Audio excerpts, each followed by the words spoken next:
stretching component is something that occurs throughout the set. As one progresses, as one begins to understand the movement, the stretching becomes emphasized more and more. The stretch in Tai Chi is a very complete stretch. It involves the whole body, right from the heel to the very tips of your fingers as you stretch forward. This is combined, of course, with the sitting and the turning aspect in the movement. And it's that turning component that makes the stretch so unique. Most forms of stretching are done in a linear fashion, simply flexing and extending. With Tai Chi, there's the flexion and extension, but also the rotational component from the turning introduced. And this rotation is introduced throughout the body. As you turn your hips, your legs are turned. As you turn your spine and stretch out with your arms, all of the upper body joints are stretched as well. Another concept is that of expansion and contraction. And you can think of this at the beginner stage of simply expanding and contracting the individual muscle groups. As you get a feel for the stretching, the joints themselves feel like they're expanding and contracting. And this is exactly what happens. The stretching action causes the joint to open up and expand as you stretch forward. And as you pull back, there's a contraction effect. I mentioned earlier about the internals. This expansion and contraction goes on as you progress deeper and deeper into the body.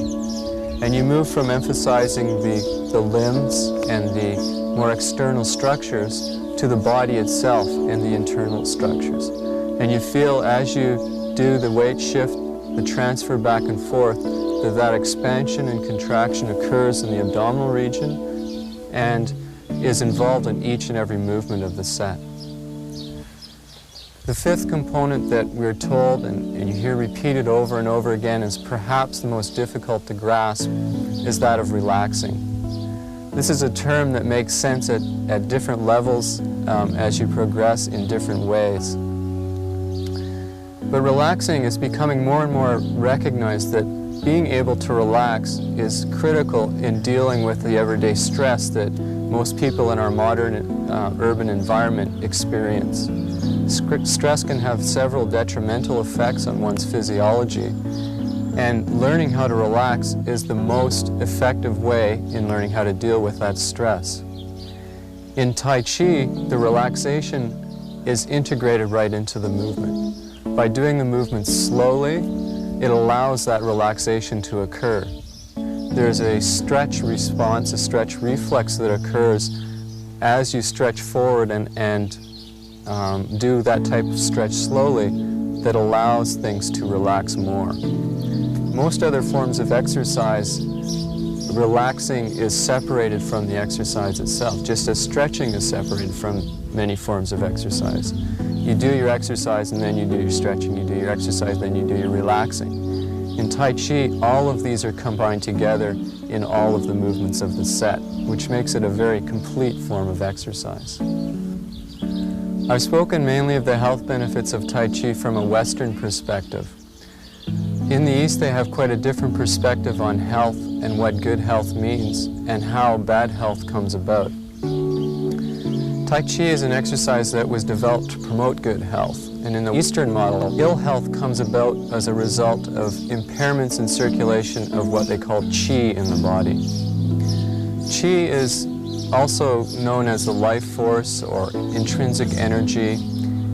It's something that you cannot always put your finger on, but it's something that you feel as you progress in Tai Chi. There's what's called a meridian system in the body. And along that, we've all heard of acupuncture points. Along the meridians are various acupuncture points. And in the East, they believe that these acupuncture points are areas where the Qi or the circulation of Qi is impeded.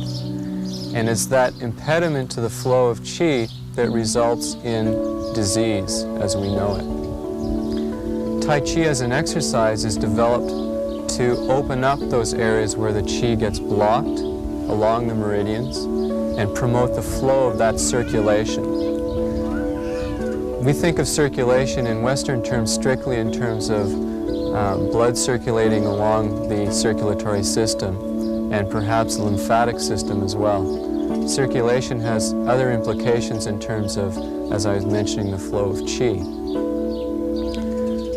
The Taoists, which Taoist Tai Chi was originally formulated by, developed Tai Chi in order to aid that process of the flow of qi in the body, and as a result, the promotion of good health.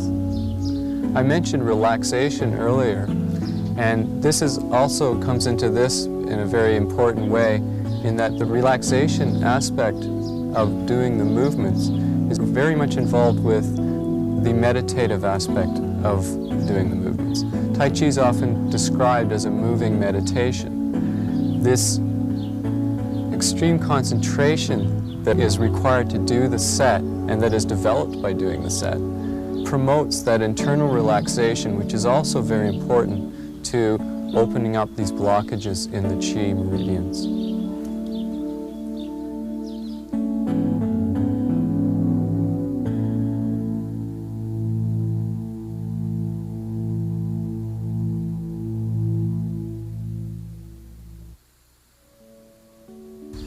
The sitting involves transferring the weight from the front foot to the back foot. This is very important in opening and stretching the pelvic region. It's a region that's emphasized a lot in Tai Chi, and for very good reason. Most of the major blood vessels, nerves, veins, and arteries come down through the pelvis.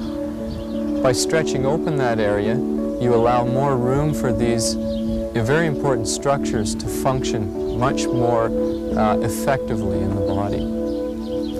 Combining the sitting, turning, and stretching helps to promote that opening process. This Eastern conception of health and the degeneration into poor health ties in very well when we think about the aging process and exercise for seniors. It's generally well known, and most seniors experience a dramatic decrease in circulation as one gets older.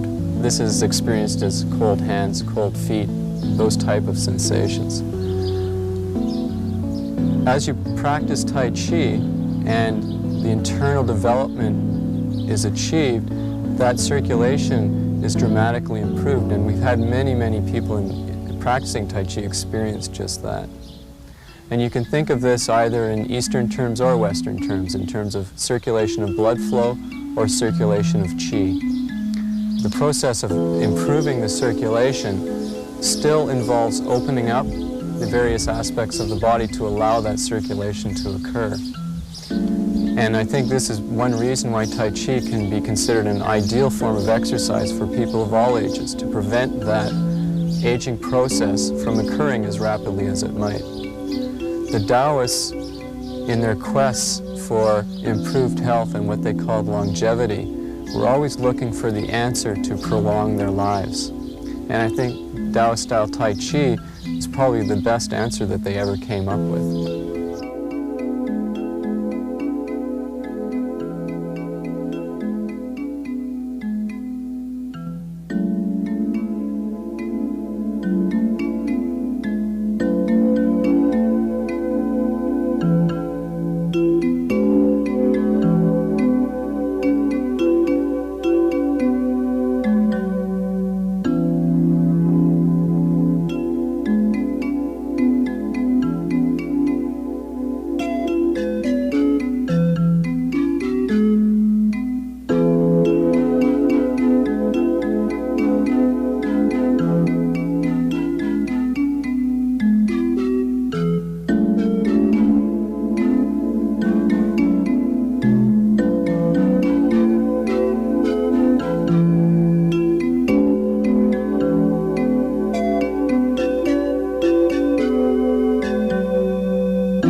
you.